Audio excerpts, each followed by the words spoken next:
Death सिर्फ और सिर्फ हार्ट अटैक से होती है, यानी कि हर 4 में से 1 डेथ हार्ट अटैक से। सबसे अफसोस की बात यह है कि हार्ट अटैक से जितनी भी डेथ होती है उसमें से 50% से ज्यादा डेथ जो होती है उन लोगों की उम्र 50 साल से कम होती है, और 25% यानी 25% से ज्यादा जितनी डेथ होती है उनकी उम्र 40 साल से कम होती है। और ये हमारे देश भारत के लिए सबसे शर्मनाक है कि पूरे वर्ल्ड में जितने भी हार्ट पेशेंट हैं उसके 60% हार्ट पेशेंट सिर्फ और सिर्फ हमारे देश में है।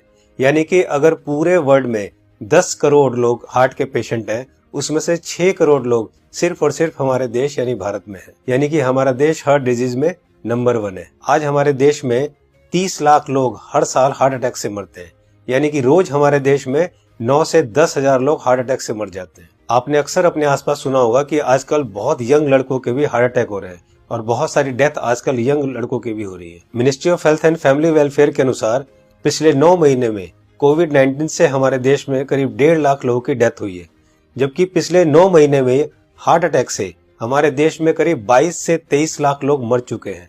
लेकिन इसकी जानकारी आपको नहीं होगी, लेकिन कोविड-19 से अगर 1.5 लाख लोगों की भी मौत हुई है तो पूरा देश हिला हुआ है। पिछले कुछ ही महीनों में मशहूर क्रिकेटर कपिल देव, जिनकी एज सिर्फ 61 ईयर्स है और जो हमेशा खेलते हैं, दौड़ते हैं, भागते हैं, अच्छी डाइट लेते हैं, उनको हार्ट अटैक हुआ। उसके बाद मशहूर कोरियोग्राफर डांसर रेमो डिसूजा, जिनकी उम्र सिर्फ 46 ईयर है और वो बहुत अच्छे डांसर हैं, हमेशा जिम, प्रैक्टिस, दौड़ना, भागना, डांस करना, उसके बावजूद उनको हार्ट अटैक हुआ। उसके बाद हमारे देश के मशहूर क्रिकेटर सौरव गांगुली, जिनकी एज सिर्फ 48 ईयर है, जो कि इतने अच्छे क्रिकेटर हैं, हमेशा दौड़ते, भागते, जिम करते, और उसके बावजूद उनको भी हार्ट अटैक हुआ।